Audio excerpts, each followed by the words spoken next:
lagi.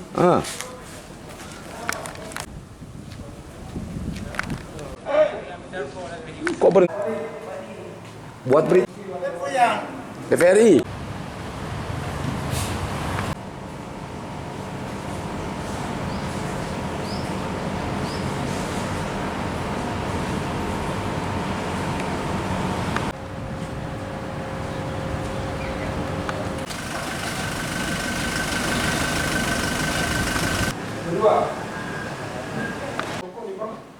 Ya, jangan nampak ini, Pak.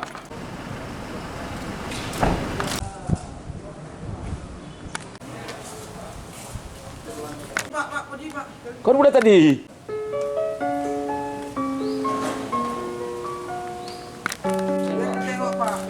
Iya.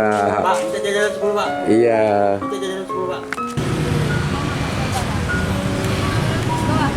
Ya, untuk orang dengan gangguan jiwa itu tetap kita data sebagai pemilih. Nah, namun pada hari pemungutan suara nanti, ketika dia datang ke TPS, dia harus membawa surat keterangan sehat dari dokter. Nah, apabila ada surat keterangan dari dokter, baru kita berikan hak pilih. Nah, karena memang orang dengan gangguan jiwa ini sesuai dengan keputusan Mahkamah Konstitusi 135 itu memutuskan bahwa orang dengan gangguan jiwa mempunyai hak yang sama dengan masyarakat yang lainnya. Namun ada catatan bahwa apabila dia dalam kondisi sehat baru kita berikan hak pilih.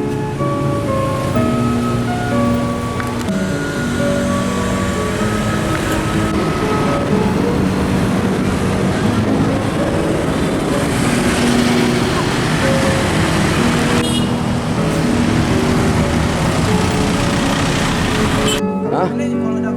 Ya keluar nanti. Cari TPS lain. Pak, ini sih Nanti ya. bisa nyoblos nggak? Ikut. Bisa. Ikut nyoblos? Ikut. Ya. Kalau diikutkan, kalau disertakan ikut, kalau nggak ikut sertakan ya nggak ikut. Oh gitu. Tahun kemarin ada ikut? Ikutnya bos nggak ada. Nggak ada. Tahun ini apa harapannya kalau bisa ikut gitu ya? Kalau bisa ikut, kalau nggak bisa ya gimana? Tergantung kondisi, Pak. Iya. Kita masih dalam masa perawatan. Kapan nyoblos, Pak?